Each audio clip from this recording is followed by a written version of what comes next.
Panuhun ka pemirtub dongeng Mangguru, boh kanu tos lami manco atanapi kanu engal keneh mancona, mohon diantos ku Mangguru, diantos teh jempolna, komentarna, atanapi kanu teu acan subscribe mohon tong hilap tah di subscribe channelna nya mohon. Sok da balalager nya, mohon etang-etang ngiring ngarojong ngadedel kana lumangsungna ieu acara dongeng. Sakali deui diantos ku Mangguru nya. Tong hilap like, komen sareng subscribe na tah. Sok kaparayun sadayana.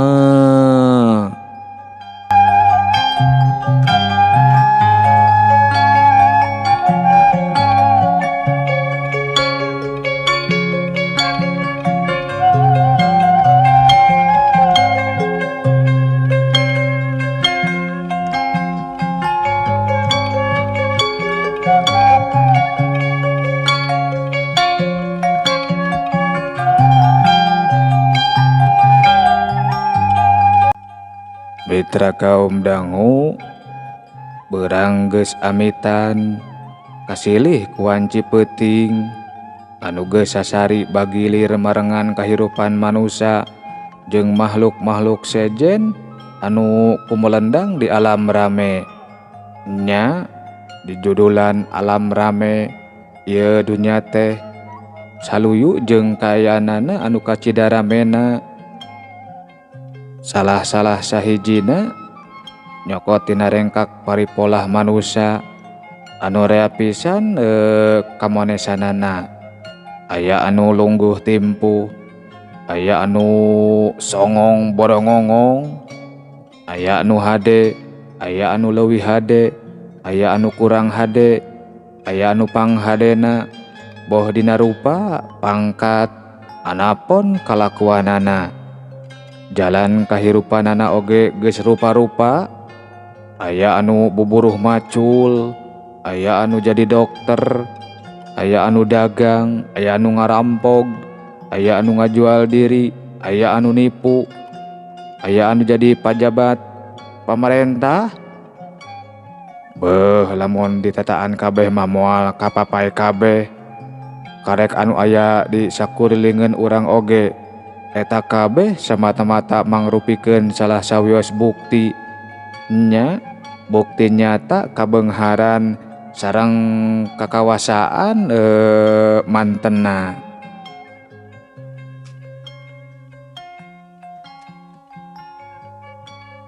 Kanggo dasar pikiraneun pikeun jalma-jalma anu daraek diajar mikir sangkan saeutik-saeutikeun daek maluruh jalan pisalameteun tur pibagjaeun di alam tenang. Mitra kaum dangu, sora cihcir jeung cari cangkas geus raeng di sarada. Papaesan peuting taras beh ka pangeran ucara jeung basana sewang-sewangan. Hawar-hawar kadenge sora anu maca ayat-ayat suci Al-Qur'an anu sorana semu dareuda ciciren kabawa rasa anu ngagalura sajeroning dada. Oh Nyai, lila keneh teu maca Qur'ana, akang hayang ngopi ieu teh yeuh. Ceuk Haji Surya nyelengkeung ti rohangan imah. Maasih teu langsung nembalan, gura-giru nyusutan cimata anu saterusna nunda Qur'an kana paragina. Geus kitu mah gancang kaluar ti kamar, nepungan anu jadi salakina. Katembong Haji Surya keur diuk dina kursi hoe, paneteupna kosong siga aya anu keur dipikiran. Ngopi wae atuh bapana, angguran mah geradahar kaditu bisi kumaha onam, ceuk Maasih siga anu melang. Lajeng nyana ti salengitna Neng Rati, Haji Surya mah mendeng hulang jentul banget kumelang kanu jadi anakna nepi ka teu daek dahar-dahar acan. Can hayang nyi Pangnyiankeun kopi we juga ditu. Redet Haji Surya siga anu eueuh kasumangetan. Masih teu ngomong deui, da memang bisa ngarasakeun karena kaayaan hate anu jadi salakina anu banget melangku kasalamatan anu jadi anak anu ngan ukur hiji-hijina teh anu jadi panembeleuhan kadedeh jeung kanyaahna. Leuwih-leuwih ari sabanderna mah Kamalang jeung kahariwang dina diri Maasih oge da kawantu anu disebut indung anu ngangandung 8 bulan lilana turung ngurus nepi ka gedena kalayan kanyaah anu taya sudana. Tapi Maasih ge teu poho yen dirina kudu kuat jeung jagjag sabab boga salaki pikeun di kaulaan. Tekung silila Maasih geus ngurunyung deui bari nananggeui kopi pamenta salakina gek dina kursi hoe pahareup-hareup jeung Haji Surya. Kumaha nya nasib si Nyai bapana, cek Maasih muka wangkongan. Wah nyasat atuh, kami ge keur bingung ieu teh. Rek neang-neang ka mana? Da puguh lain diiwat ku bangsa manusia apaan? Cek Haji Surya bati ngarahu. Nya susuganan we atuh kapanggih ku Jang Sukma nya. Haji Surya ukur unggek, aya anu nyaredet kana hate lamun ras inget ka si Sukma jeung kulawargana teh. Ieu bapana diajak nyarita teh kalah ka bengong kitu. Cek Haji Surya garo-garo teu ateul.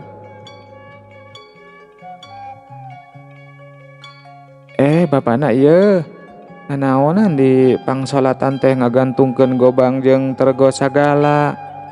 Pamali ieu bisi jadi musyrik ngukut barang-barang anu kararitu teh. Cek Maasih mengkolkeun omongan. Wah, cek kami getong nanyakeun perkara eta ieu. Mana? Ieu bapana wajar we atuh kami ge dah hayang nyaho. Da kami teh goreng-goreng oge. Apaan pamajikan bapana ieu? Cek Maasih rada nyereng.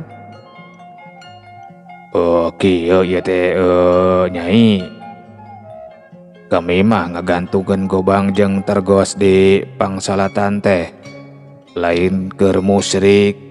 Tapi sangkan kami teu poho kana dosa Kamang Ohen. Cek Haji Surya teu narima ari dirina disebut musyrik mah. Hah? Dosa Kamang Ohen? Cik. Kumaha eta teh bapana ieu kumaha? Cek Maasih coring hak. Cek Haji Surya agak ege teu nyangka antukna dirina bakal kacaletot omongan ngeunaan rusiah diri anu geus disumput-sumput puluhan tahun lilana. Pek gara balaka ieu bapana. Tong disumput salindung da jeung pamajikan ieu apanan? Cek Maasih ngadesek. Haji Surya tegancang ngajawab, ukur ngarahuh narik napas jero pisan. Sawangan ngacacang ka mangsa katukang. Bruh breh deui codek ka diri anu nepi ka kiwari. Mawarasa teu tentrem kana ati. Sok gancang nyarita ieu bapana. Sok buru gancang. Cek Maasih geus teu sabar. Kieu sabenerna mah Nyai yeuh. Baheula teh Akang. Mak, Bapak. Tekebat Haji Surya nyaritana sabab di luar anu gegerewan dibarengan ku ngetorokan panto. Nyai. Cek Maasih curing hak meh bareng jeung Haji Surya. Gura-giru Maasih muka selot panto. Mak, cek Neng Ratih ngarangkul ka indungna. Nyai ieu geulis, nuhun Gusti, nuhun. Cek Maasih marik ngarangkul dibarengan ku Juuh Cimata. Alhamdulillah geus mulang deui Nyai, alhamdulillah. Bapak teh meni melang pisan ka hidup teh ieu, melang pisan. Cek Haji Surya milu ngarangkul anak jeung pamajikanana.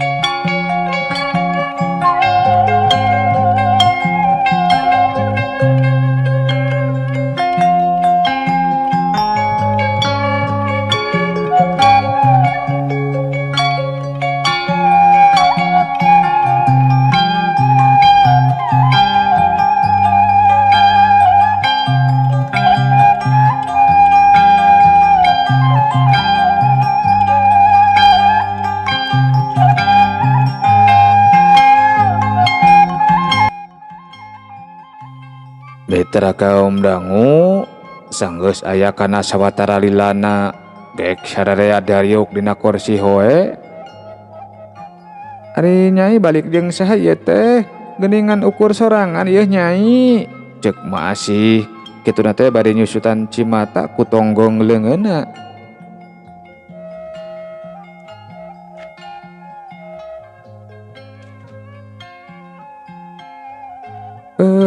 Abdi teh diantar ku Kang Sukma dugi kaburuan.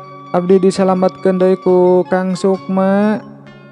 Abdi teh disalamatkeun deui ku Kang Sukma emak ieu. Diantar ku Kang Sukma dugi kaburuan. Abdi teh disalamatkeun deui ku Kang Sukma emak tah kitu. Ceuk Neng Ratih eurih-euriheun keneh. Ya Allah Gusti, jang Sukma deui geuningan anu nyalametkeun diri jeung kulawarga abdi teh. Hapunten sagala kalepatan abdi ya Allah, hapunten. Ceuk Haji Surya ngaguk-guk ceurik. Anu saterusna gancang ngoloyong ka pangsolatanana, jepret nulakan panto ti jero. Kadenge sora Haji Surya anu keur ngaguk-guk nepi ka inghak-inghakan. Ari Neng Ratih jeung Ma Asih ti kerong-kerong we nempokeun pamolah anu jadi bapa jeung anu minangka salakina. Kumaha ieu caritana basa ditulungan ku Jang Sukma teh? Ceuk Ma Asih neruskeun pananya kanu jadi anakna. Ngandarakdak we Neng Ratih nyaritakeun sagala rupa bari diselangku nyusutan cimata. Ma Asih ngaregepkeun caritaan anakna. Sakapeung gogodeg bari olohok meh teu percaya kana omongan anu kadengena. Mitra kaum dangu ari anu keur diomongkeunana sanggeusna nganterkeun Neng Ratih teh kebat mulang ka imahna. Mang Ohen jeung Ma Ucun ka Cidabungahna sabab anakna geus bisa mulang kalayan salamat. Sarebu pananya murudul ka si Sukma kalayan sabar tur antare. Si Sukma ge ngajawab sakur-sakur pananya indung jeung bapana. Tara kaum dangu aya kareueus dina diri Mang Ohen jeung Ma Ucun. Kebogaan anak anu mibanda budi parangi anu matak nyugemakeun hate kolotna.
Mitra kaum dangu, hayam jago kong korongok patembalan, manuk letik ralecet dina dahan-dahan kai, anu dauna sawareh lalayu, alatan dahana saramplak ku angin gede, panon poe geus nebarkeun haneutna ka sakuliahing alam dunya. Poe harita di lembur Cirahul, ohara saribukna, Mang Ohen jeung kokolot lembur anu sejena sibuk ngeprak warga pikeun meresan lembur jeung silih bantuan ngomean hateup imah. Anu haliber kabawa angin tea sorak kampak jeung bedog dokdak ngadekan tangkal kai jeung awi anu pasoleng kerah beserukna sapu nyere awor jeung pating kiciwisna ibu-ibu anu memang dicipta sok loba nyora. Bawel cek cindek nama kade bisi labuh jalu cek masih manghariwangkeun ka si Sukma anu keur teterekelan dina suhunan. Si Sukma ukur ngareret sakedeung anu saterusna museur deui kana pagaweanana. Rada hese nanaon ge ari can pati kaelmuan mah. Sok sanajan kitu bari jeung hese beleke oge sabisa-bisa si Sukma ngomean hateup imahna. Cek pikirna lamun teu digawean ku dirina nya rek usaha deui. Da batur ge saribuk ngurus suhunan imahna. Omo ari tukang nama sibuk nohonan panita batur.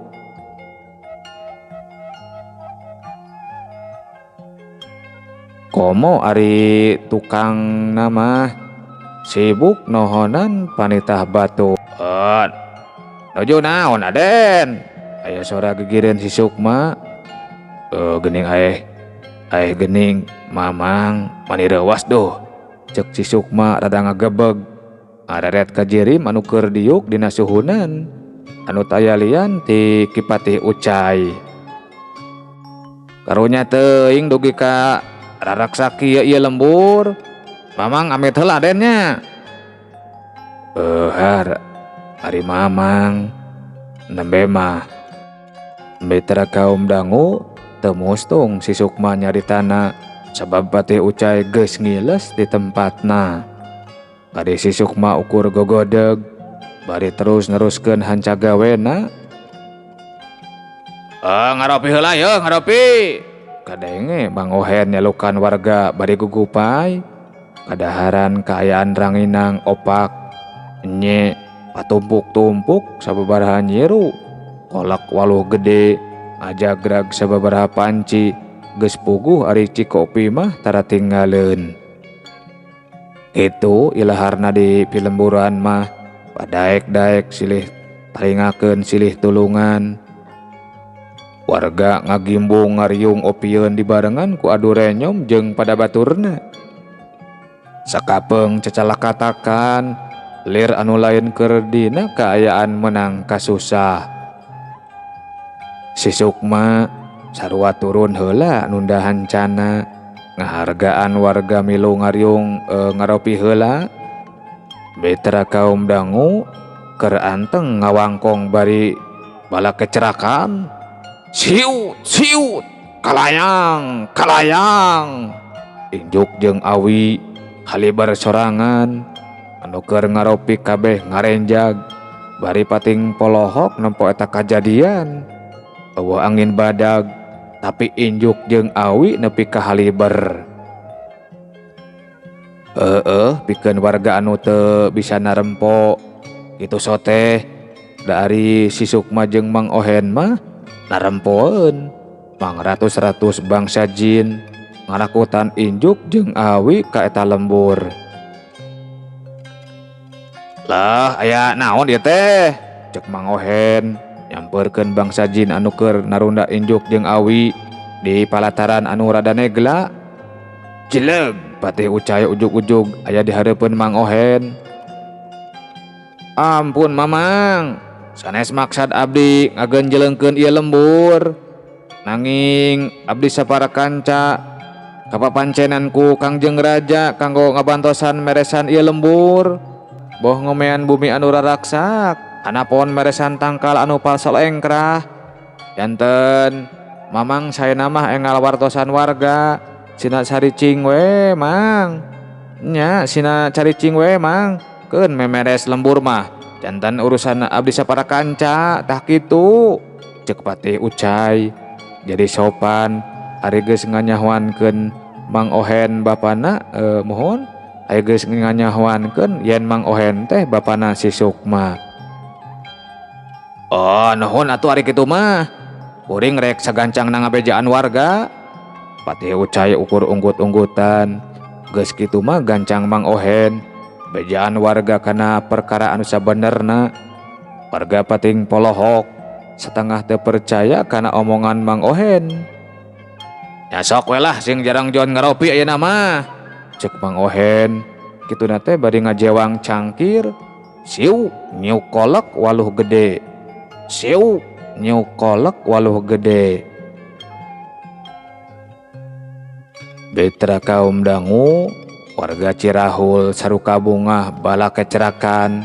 Bari ngalalajuanan kaahengan anu keur lumangsung di lemburna. Injuk jeung awi pating selepung kana suhunan.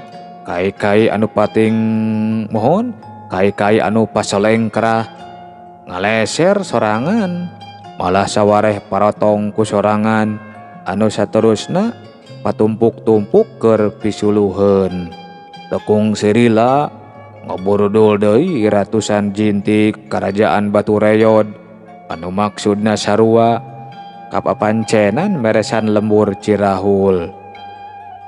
Kubantuan ratusan jinti dua kerajaan memeres lembur anu sakuduna leuwih ti 4 poeun. Dina wanci sore ge geus rengse.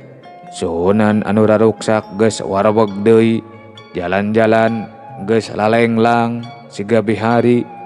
Kajadian harita jadi bahan kacapangan pikeun jalma rea.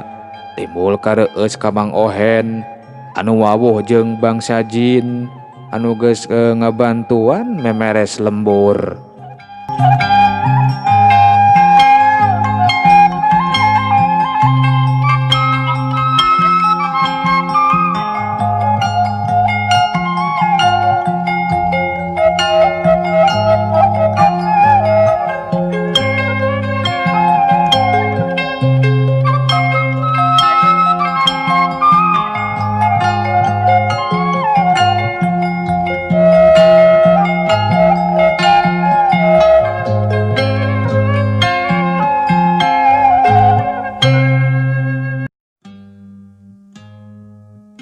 Mitra kaum dangu, si Kudil jeung balad-baladna ngariung di imah si Sukma.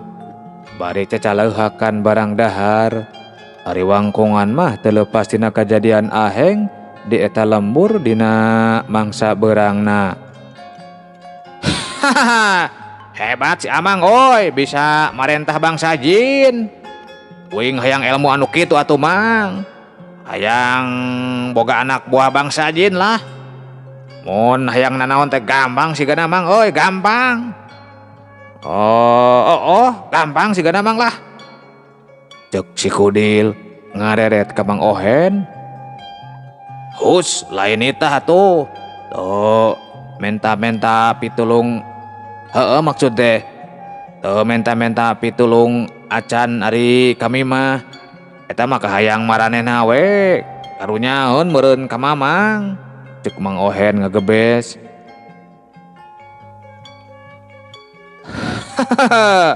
Pikasieun henteu rupa jin teh Mang. Da uing mah ukur nempo teh pating kalayangna injuk we jeung anu sejena tah kitu. Nya rupa-rupa we wujudna mah atuh anu mirip jeung ilaing ge aya euy, deal. Cek Mang Ohen semu mesem. Dih, ari nanaon teh si Amang mah sok tara bener Mang. Cek si Kudil rada barengut. Cakakak atuh mitra kaum dangu sadaya saleuseurian. Ari si Sukma mah ukur mesem teu nyaritakeun yen dirina oge bisa nempo bangsa jin. Mang Ohen jeung pamajikanana oge milu nutupan ngeunaan jati diri si Sukma anu sabenerna. Wah, sampurasun. Aya nu uluk salam ti luareun imah. Rampes, meh bareng sadarea narembalan. Geuning aya Pak Haji. Yap kalebet hayu atuh. Hayu geulis kalebet ieu. Ceuk Ma Ucun. Dareh deh pisan ngabagiakeun anu anyar datang. Anu tayalian ti Haji Surya jeung anak pamajikanana. Gek sadarea ngariung di tengah imah. Ma Ucun gura-giru nyuguhan saaya-aya. Neng Rati ret deui ka si Sukma. Bade tuang gitu Bu Haji. Ceuk Ma Ucun, ada ret ka Ma Asih. Moal emak ieu. Nembe pisan abdi teh neda. Tembal Ma Asih direngkuh-rengkuh we teu siga sasari.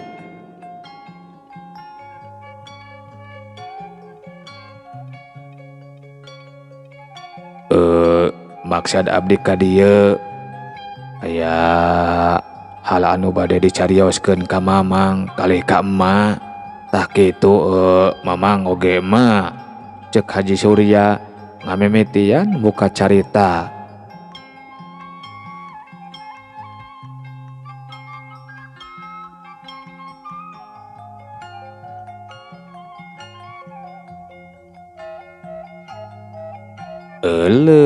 Mitra kaum dangu, rupina waktosna parantos seep. Insyaallah sanes waktos ya dongeng urang teraskeun deui. Rupina dina waktos ayeuna Mang Guru mong dogi ka dieu heula. Mang Guru sijamit mungkur amit mundur. Billahi taufik wal hidayah. Wassalamualaikum warahmatullahi wabarakatuh. Cagah per meos.